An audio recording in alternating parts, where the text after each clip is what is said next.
How much did that cost? Do you mind if I ask how much that cost? I do not have the exact number off the top of my head, but I'm gonna assume close to 40K, 50K, easy. Hey folks, welcome back to the 228th episode of the Athletes Podcast. I'm your host, David Stark, and today we have the pleasure of talking with Toni Rodriguez. Born and raised in southern Louisiana, she, like me, played a bunch of sports growing up. And she was introduced to volleyball as a freshman in high school and loved it so much that she started playing in college at LSU. No big deal.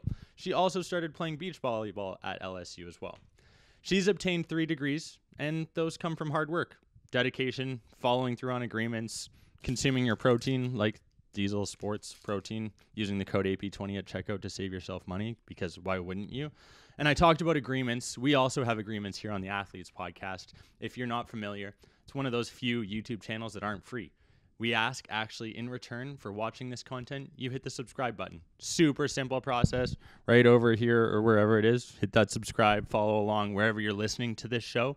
We really appreciate it. And in exchange for watching, all we ask is that you subscribe. It allows us to keep creating this content on a weekly basis, bringing on these incredible individuals, and educating, entertaining, and inspiring the next generation of athletes. We're also wrapping up month 3 of the AP Book Club, hosted by Katie Simonson. This is the 3rd book. It's called 4,000 Weeks, a New York Times bestseller that will allow you to embrace your limits, change your life. This is essentially time management for mortals, something I certainly will be benefiting from, and I'm sure others who are listening will as well. And since you're listening to the Athletes Podcast, you're already prioritizing your health, fitness, and wellness. So why not manage your time better as well? I just want to say thank you for tuning into the show. There's thousands of you who continue to watch, listen on a weekly basis. And as we pass over the 4.5 year mark here at the Athletes Podcast, I have to recognize 2,058 of you for subscribing to our YouTube channel, and for the hundreds of others that are listening every single week. I can't thank you enough. Let me know if you are listening. Thank you to our sponsor, Perfect Sports Supplements. They make the best protein on the market, and these protein bars are absolutely incredible. Can't recommend you get them enough. Here's a little ASMR. Let's get into the 228th episode of the show. Here we go. You are the most decorated racquetball player in U.S. history. World's strongest man. From childhood passion to professional athlete. 8-time Ironman champion. So what was it like making your debut in the NHL? What is your biggest piece of advice for the next generation of athletes? From underdogs to national champions. This is the Athletes Podcast, where high-performance individuals share their triumphs, defeats, and life lessons to educate, entertain, and inspire the next generation of athletes. Here we go. Toni Rodriguez, welcome to the Athletes Podcast. Thank you so much for coming on. Hi, thanks so much for having me.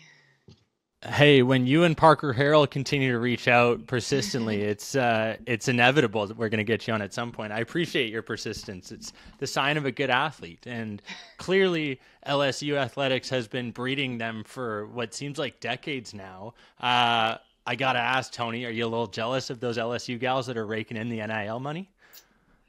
Oh, gosh. I missed that. I missed that by 1 year. 1 year. Right. Yeah, it's kind of crazy.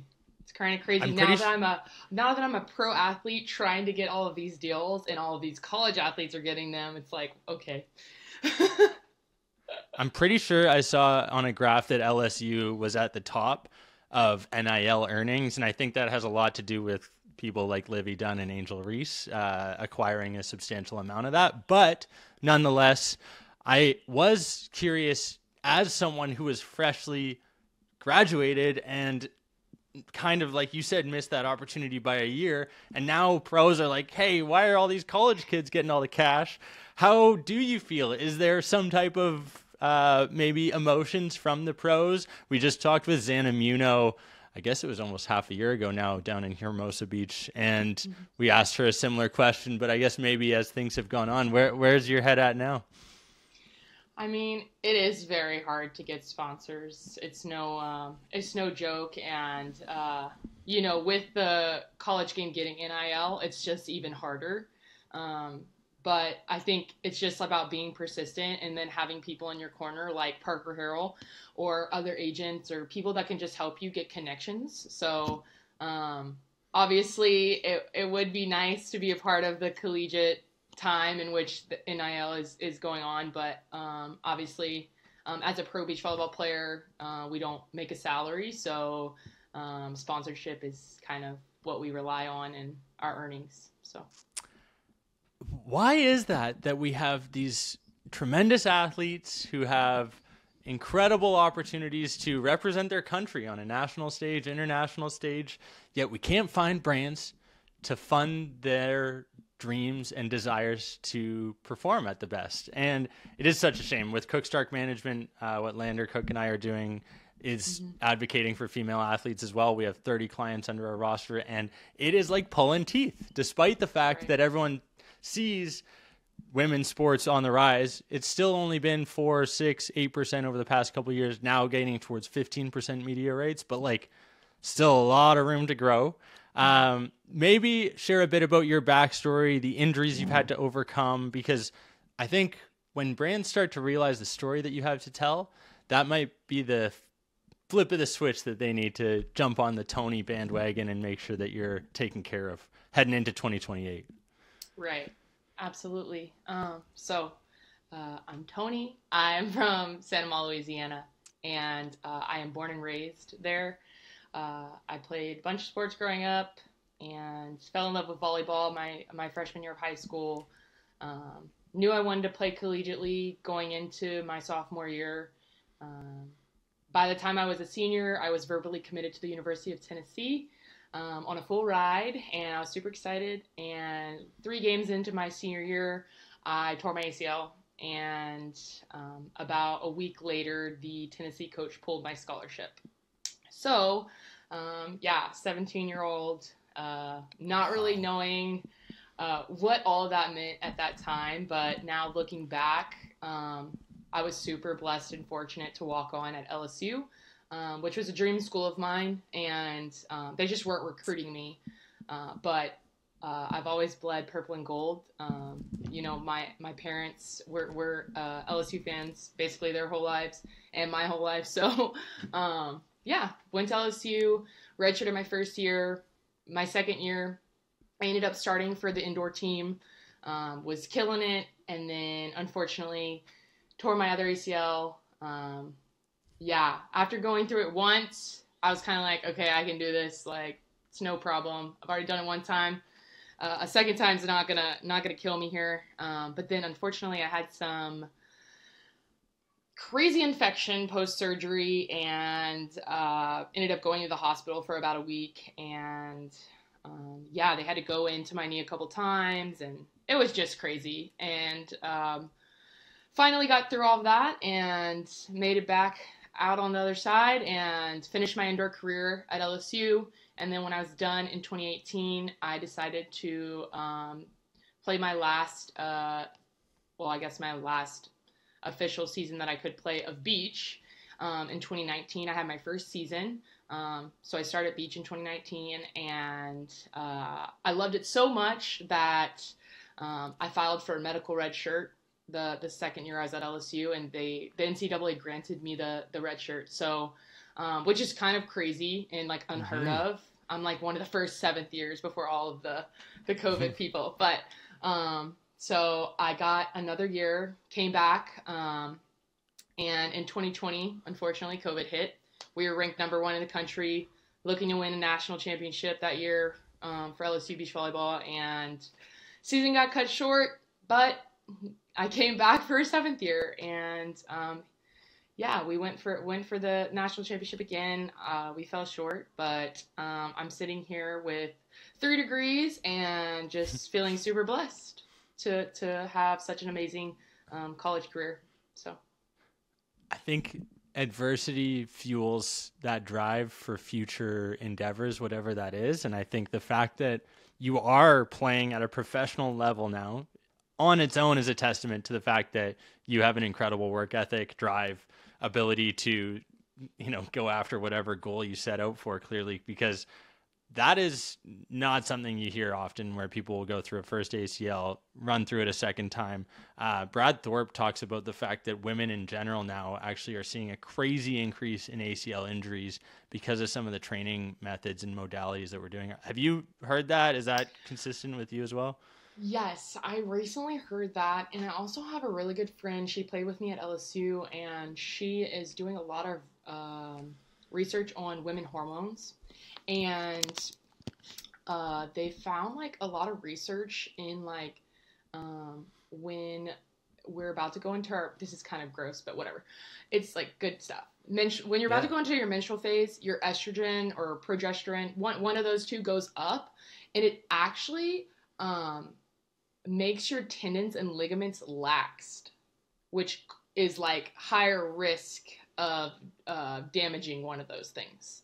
So I thought that was really interesting, and it would be interesting to know, like, it would be hard to do like a study on that because obviously you don't know when you're going to be tearing your ACL, like, you know, but it would just be interesting to know if that does play a big part in why, you know, females are tearing ACLs more. It's kind of crazy.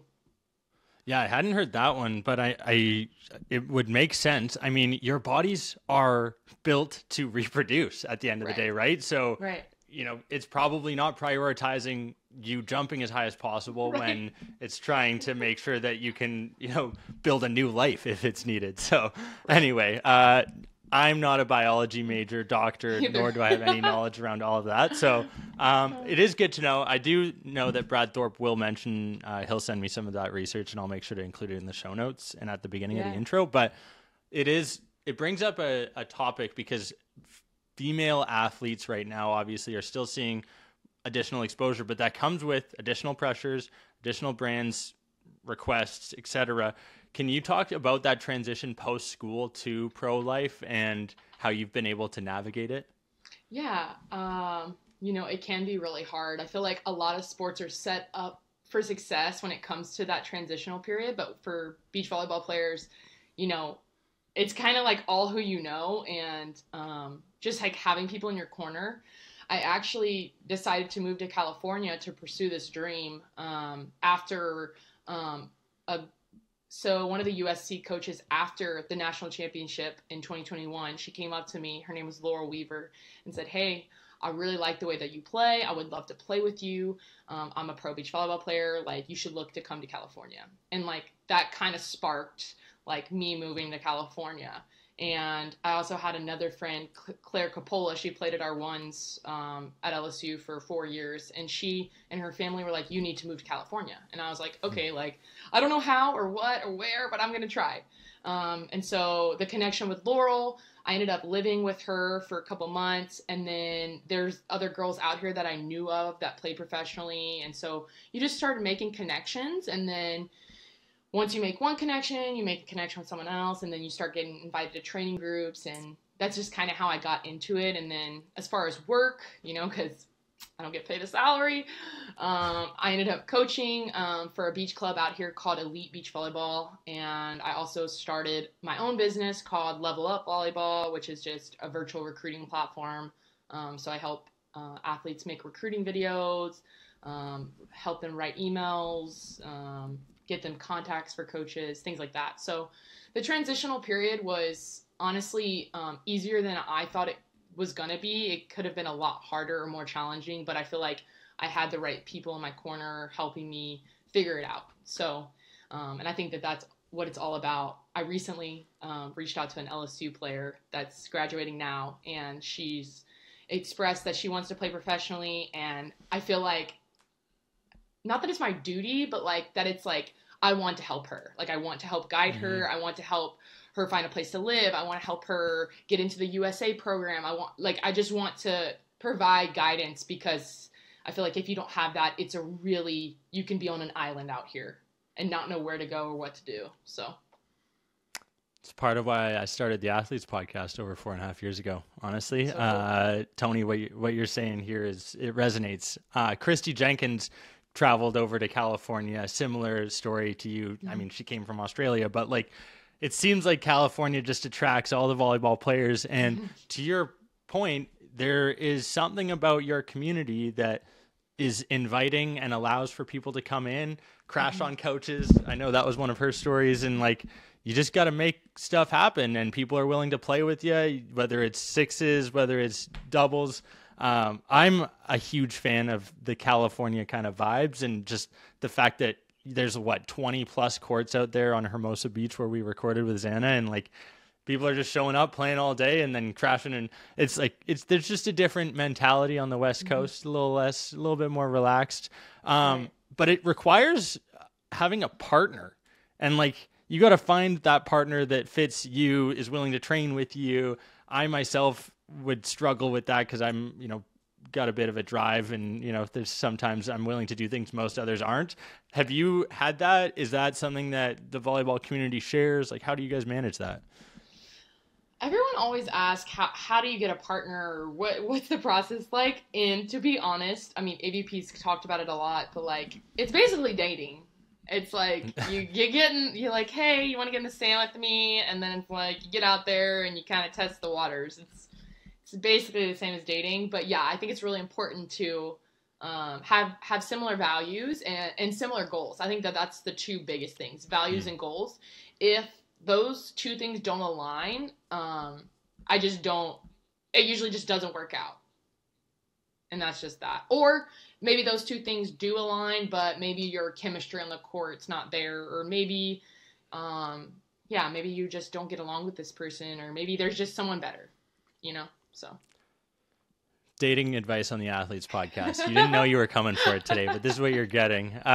What else, like, because I'm also trying to wrap my head around the fact that in grade 12, you tear your ACL, and then Tennessee's just like, whoop, see you later.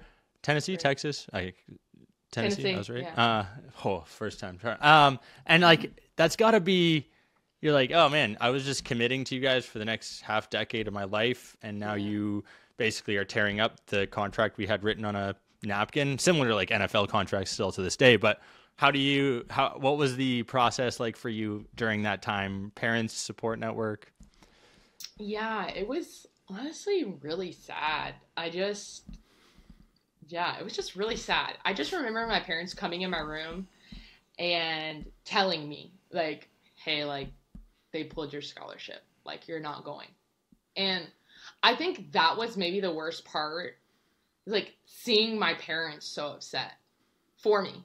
Like, they were crying for me. And I just, like, it's just so hard when you see the people that have supported you and pushed you and got you to where you are be so upset for you, And as a 17-year-old, like, you don't really know what's going on. Like, you're so young still. And yeah, it was just a really sad time. But I feel like kind of what got me through it, I had an incredible high school coach. And to this day, she's still a mentor, kind of like an older sister, friend, whatever you want to call it. She's still a big part of my life, and she still pushes me to keep going after this dream that I have for the Olympics. And I feel like she is the reason why it was like I got through it.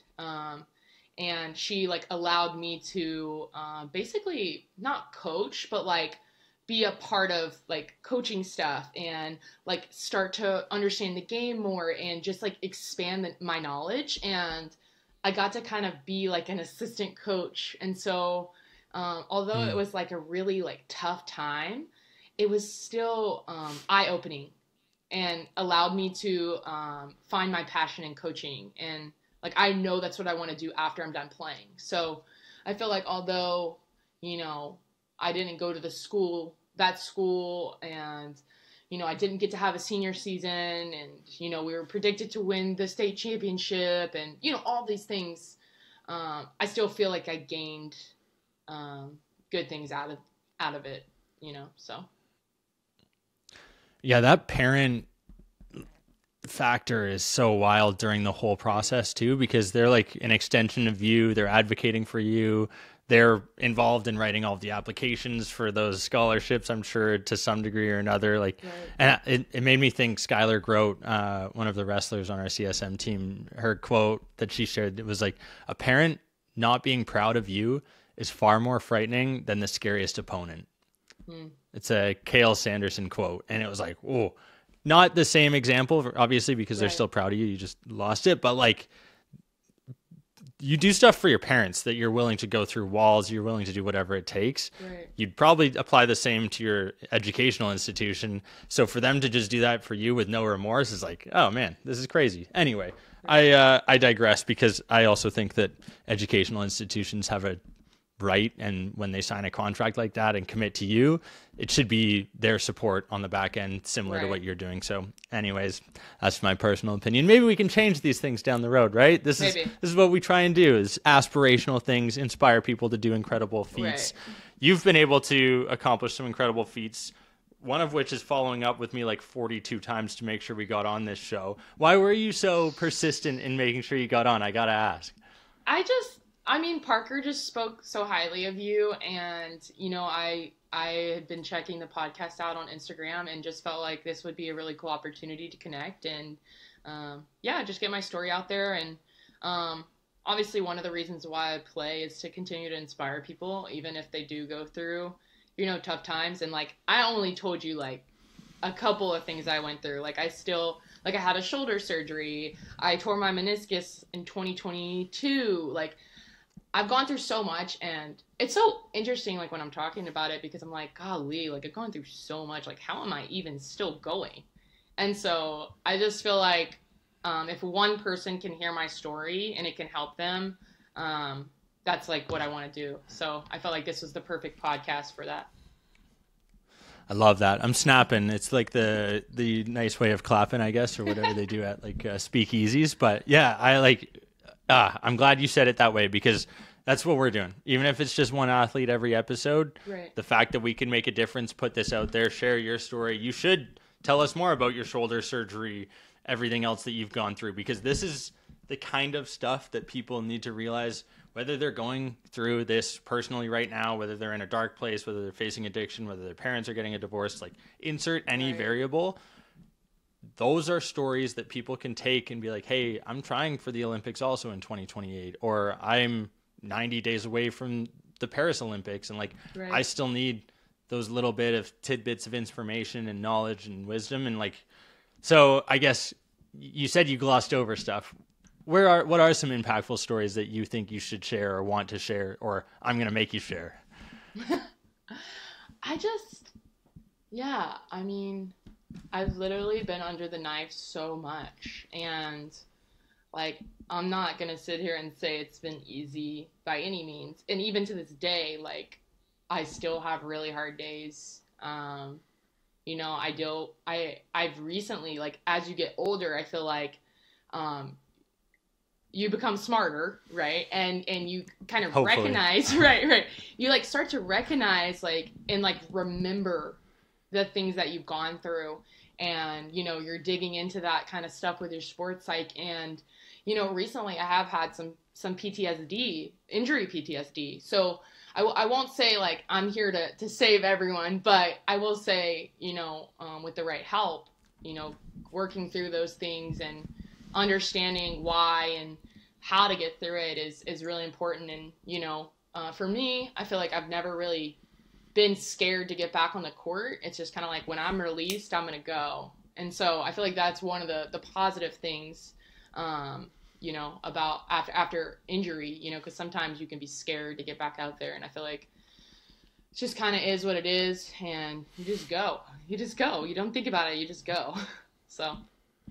If only everyone had that mentality, hey? I feel like you've got a little bit extra up your sleeve as far as drive is concerned. And, like, tell me, what were your training modalities, recovery modalities that you were using? Like, I've heard of people supplementing with additional omega-3s, vitamin D, calcium, magnesium, sauna, ice bath. Like, what was that protocol like for you recovering from both ACLs, your shoulder, anything in particular you did differently?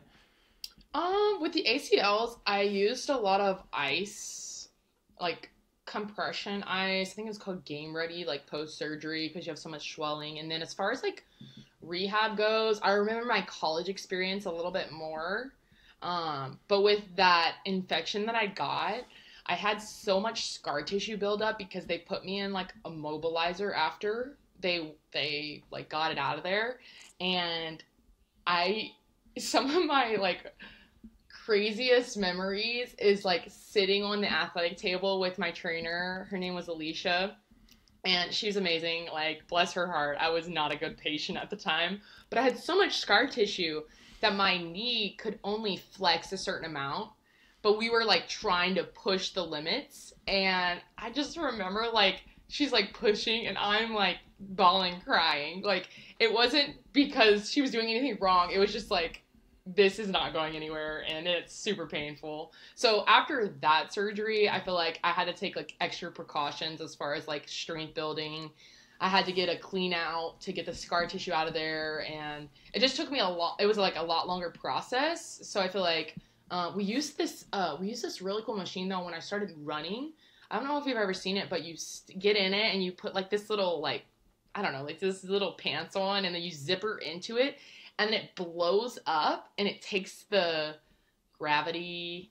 Basically, you're like you barely have weight, and you're like running in this. It's like a balloon, and you're like running in it. It's super cool. But I used that like a lot. Hyperbaric chamber kind of thing. Similar. God, I wish I knew what it's called. I can't remember. Just for your legs. I've seen that in water, like where they're running in water, but it's not interesting. You can like increase the gravity to get like to your full body weight, but then you can take some off, so you can run with like less weight. It's super interesting. But as far as like anything crazy, I feel like the biggest thing for me has always been strength building, like rehab, getting in the gym, because I'm built like a noodle. I'm built like a stick. Talk to me about that. I'm just built like a stick. Hey. I'm just built like a stick. Hey, there's a lot of women that like would pay millions for that. And I only ask this because I know you're someone who is physically active, trying to add size, like whether it's a bit of muscle, whatever. Can you confirm to all of the female athletes, listeners out there, that if they consistently weight train and fuel their body proper, they will not get bulky? Yes, that's true. That is true. I mean, everybody's different too. Like, you can't, like, I don't know. I just like everyone's different. You can't train the same as everyone. Like, I feel like for me personally, like, I have to eat a lot more. I have to train up like really hard in the gym. Like, it's just different. Like, the protocol's always different. And just because you are strength training does not mean you're going to get bulky at all. At all. Like, you don't know until you do it either. So I hardcore believe in strength training. I think it's like one of the biggest benefits that I've had, and also just like eating as much as I possibly can in a day. Right? It'd be amazing. I'm in the process right now of trying to add some size, which was like the opposite of what I was trying to do for the first 25 years of my life. But it happens when you realize what you're putting into your body, when you're not putting crap into your body, how much you burn if you go for a 5K run and you're doing a workout. You're like, okay, I can eat whatever I want when I'm sourcing it from whole natural foods, and then throwing in a little extra Diesel Perfect Sports protein because, you know, it's the best stuff on the market. I find it's like right now I'm just having to battle against people who constantly are consuming processed foods on a daily basis. And they expect to lose weight when they're eating these foods that are literally modified to make you want to eat more of them. And they taste amazing, and they don't have any of the nutritional fiber or dietary fiber that you need. And they're like, I don't know. I feel like you know this because you live in California and all the volleyball players are healthy. But for a lot of folks out there, that's not the case. Can you share maybe what you saw, maybe even at LSU, other students seeing that? I mean, let's be honest here. Louisiana has the best food in the country. So I will say it is a lot different here. And I don't know. I just feel like growing up there, like, we just ate so many, like, carbs and just, like, really good, like, fat-rich stuff. But, like, as an athlete, you know, when I was young, I could eat legit anything I wanted. And, like, I was, like, easy. I'm good. Like I'm still like playing very, very well. But now I definitely do take care of my body a lot better, and yeah, I definitely know what I'm putting in my body. In college, I feel like we had a really good nutrition center for the athletes, which was a super big blessing, and like we basically got all of our meals there. But even that, like you still don't know exactly what they're putting in the food. But for the most part, I feel like that was pretty healthy, and like definitely trusted that. But I definitely prefer to cook my own meals now. And I also have a garden now, which is like kind of Nice. fun, and like it's so rewarding to grow your own vegetables and to cook them. It's so rewarding. It's like, why am I so excited about this? Is this what 27 is? Maybe. I feel the exact same way. I can't wait to have a space where I can actually have my own garden. I did it a couple of years ago in St. Catharines. We had a legit garden for a year, but the maintenance part is tough too. You know, there's a lot of work involved. But Xana she's all farm to table too. I remember her telling me she's like her goal was to basically build chicken coops that people could like buy like on the go, ready to go. I was like, that's brilliant. I'd be a customer. She just did this. I do have to. She just, sorry to cut you off, but she just did this awesome, like, I don't know if it was like a cooking class or, I don't know the exact term, but she went to school in Sicily and did this amazing, like, farm to table. It looked awesome. Whatever she did looked awesome. Right? I was like, I wish was I could so do that. jealous.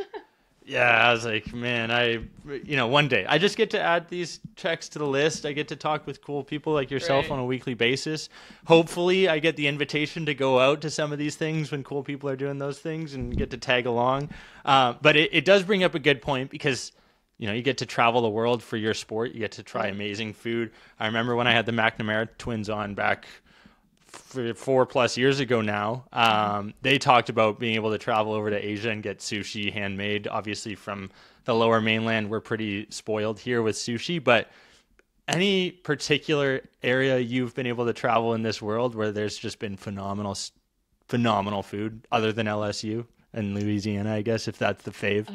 Yeah, so last year I went to Thailand, and nice. It was awesome, especially like the pad thai, just delicious, so good and so cheap, like $2.50 pad thai, and like the best pad thai you ever had. The ramen, just all of it. It was so good, and I would highly recommend Thailand for any vacation, honeymoon, whatever. Just amazing food, amazing place, super cheap. It was awesome. It was awesome. I'd go back there. Just adding it to my list right now casually. I have to ask though, if you're in Thailand, what's that training look like? Are you taking time off when you do your travels? Do you stay in shape by using like a TRX, bands? Like how do you stay a professional athlete year round and want to also live a bit of life? Right. So we went to Thailand for a tournament, but we also spent a week in Thailand post-tournament because we had a connecting tournament in Philippines. But during that week that we were just training, we went to this awesome resort. It was called Sport Thayapura, something like that. And it was this like, it seemed like an Olympic center, or like just a place where all these teams can come and train, like, between things. It had, like, every sport there, like, the swimming pool. That's the first thing I can think of. But, like, tennis and beach volleyball. And, like, it was just crazy. And so, like, a bunch of teams, like, coordinated, and we all went to this one spot. And so they had a gym.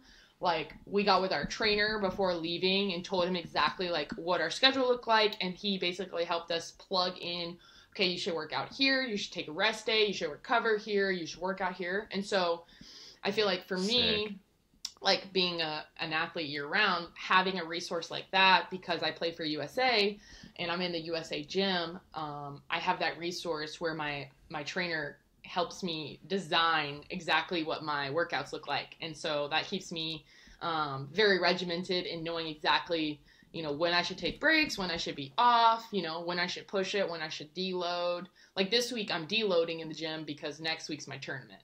So, yeah, it's just really nice to have that resource, and I'm super blessed because I am in the USA gym, and not everyone has that resource. So, yeah, just another blessing. We talked about it before we started recording. You obviously have your tournament coming up this week. Tell me about, as you're preparing for this season, goals for this summer, and then as you head into, that ultimate goal of 2028 Olympics. Yeah, so this season I'm playing with, her name is Gina Urango. She's been on tour for 12 years. She is a real true veteran, and oddly enough, I met her a long time ago when she played with this girl who went to LSU, and they came and said hello at one of our indoor practices. So weird, so crazy, but I remembered her ever since then. And when I came out here to California, I immediately connected with her, and she's always been somebody that I've looked up to and somebody that I think is just a great player. And so when she was interested in playing with me this year, I felt like maybe this is the year I should be playing with a veteran. My last 2 seasons I played with Savissimo, and we've had a lot of success, and we did a lot of great things, but we decided to go our separate ways, and there's nothing wrong with that. But, now I get to play with Gina, and I'm just really excited. And I feel like this season's, so different, with the AVP changing, to this new system and the league and everything. And so, I will say my eyes are a little bit more set on this AVP season. With it being an Olympic year, I've already played, 2 international events this year. I played with Savvy in Brazil, in 2 Brazil tournaments, and we did okay. We didn't qualify, and sometimes when you don't qualify, it's just kind of like, it hurts your heart so much that you're like, do I want to go and do this again? Do I want to spend all this money to go and travel and not qualify? Especially knowing like we can't get to the Olympics this year. Like this year would just be for experience, and I actually played 9 events last year internationally, which was more events internationally than domestically. So wow. I'm feeling like how much did that cost? Do you mind if I ask how much that cost? I do not have the exact number off the top of my head, but I'm gonna assume close to 40K, 50K, easy. Like, you have to think about it this way, like one international flight, some of your one ways can be over $1,000, and then you have your stay, and then you have all this stuff. But also grateful again that USA Volleyball does provide a stipend as long as you're the top 4 USA teams. So if there's 5 USA teams, you just have to beat one of those teams, right? You just have to be a top 4 to get this travel stipend. So it's actually really nice because we did that a lot in our events. And so I wouldn't say we made money necessarily, but we broke even in some of those trips. So, but it is very expensive, but it's just so cool. Like, we get to travel all over and see the world. Like, if you ask me, like, my sophomore year of college, if I'd be doing this, like, I'd say no. Like, what? Like, I have to leave Louisiana? Like, no. But now I'm like, oh my gosh, I want to go travel to all these places, and I want to see the world, and I want to do this, and I want to do that, and I want to go and not play volleyball, So, yeah, I just feel like, at least for this season, I'm going to be focused mostly on AVP, but depending on how my season goes, if I make the league, which that's the goal right now, there's a couple of international events at the end of the year that I'm looking to play, so. Okay. Yeah, and I think that was a test, me asking you that question, because, you shouldn't be looking 4 years ahead. You should be looking at what's happening right now, right? So good on you. Good answer. No, I mean, like... It is tough, though. Yeah, with 2028, like, I think for me, just to kind of be straight up honest, I'm a blocker, and I think I'm a pretty good blocker. Like, I think I mean, that's not me being cocky or anything. I just think I'm a good blocker, and... I think for me is just deciding like what position I want to play for 28. The game's growing so rapidly with the college level. and that the bigs are just getting bigger. Like the big blockers are just getting bigger, and the defenders are getting bigger. And so for me, I'm about 6'1.5". Sometimes I round up 6'2" if I'm wearing tennis shoes, but 6'2" in a suit. Yeah, there you go. So I think for me, it's like after this season, really deciding like, am I gonna stick as a blocker for 2028 run, or if I'm going to switch over and play defense. Because if I'm going to switch over, I want to do it sooner than later so I can get the experience and the training and just everything I need leading up to that. So not every blocker can play defense. I will say that, but right. I do think I'm athletic enough to do it. So I definitely want to probably give it a go and see after this season if that's, the way I'm going to go or not. So keep listening to the Athletes podcast, continue developing that athletic ability. It's going to be inevitable, right? Right. Hey, this has been a lot of fun, Toni. I appreciate your time and you following up to make sure we got you on here to share your story. Yeah. I'm sure we're only scratching the surface of all of the ups and downs that you've had along the way. And maybe at some point we'll get something in person. We'll film with a bunch of the other volleyball players we've had on. You guys will kick my butt, throw it in the sand there, and I'll have to dive around. It's pretty crazy, some of the training that you guys have to do from a sand perspective. I played that in high school once after playing indoor volleyball, and I was like, man, this is a totally different sport, and people underestimate the heck out of it. Oh, yeah. It's way harder than it looks, but it's so fun, and I do feel like it's one of those sports that anyone can play. You can pick it up. Anybody can pick it up. So yes. It is really agreed. Fun. Yeah, the barriers to entry are low. You need a net and a ball and like 3 other people, right? Right. Right. Let's be real. We can manage that. Hopefully we can put something together. If not, you call up Toni and me. We'll join you for whatever game you guys want to put together. We'll have some fun. You got it. The way we wrap up every episode, Toni, as you know, is we ask our guests their biggest piece of advice for the next generation of athletes. You've shared 40 plus minutes of it already, but if there's one nugget of wisdom you want to leave our listeners with today, what would it be? If I could leave you guys with one thing, it would be that if you have a dream and things get in the way, don't stop pushing. Just keep your eyes set on where you want to go, and don't let anybody tell you what you can accomplish, because you could do anything you put your mind to. Boom. It's a classic, but a goodie. There's a reason why it still sticks around. So good. There's a reason why people are still committed to their dreams, because eventually they'll happen. And like this conversation, I appreciate your time so much, Toni. I can't thank you enough for coming on. We'll look forward to staying in touch, highlighting some of the stuff that you're doing over the course of this summer for USA Volleyball. And 2028, we'll be down in LA watching you perform on the stage. Let's go. Let's go. We'll make it happen. Awesome. Appreciate your time, Toni. Thank you so much. Hey, folks, just want to say thank you for tuning in to the 228th episode of the show. A big thank you to Toni for coming on, being persistent with me, following up. And it's that kind of energy, drive, and competitive nature that's going to allow Toni to see success in the 2028 Olympic Games when she is representing the United States of America. Hopefully not competing against Canada, because the Canadians will win. But either way, all that aside, thank you, folks, for tuning in. This is the 228th episode of the show. My name is David Stark, your host. We'll see you next week. Bye.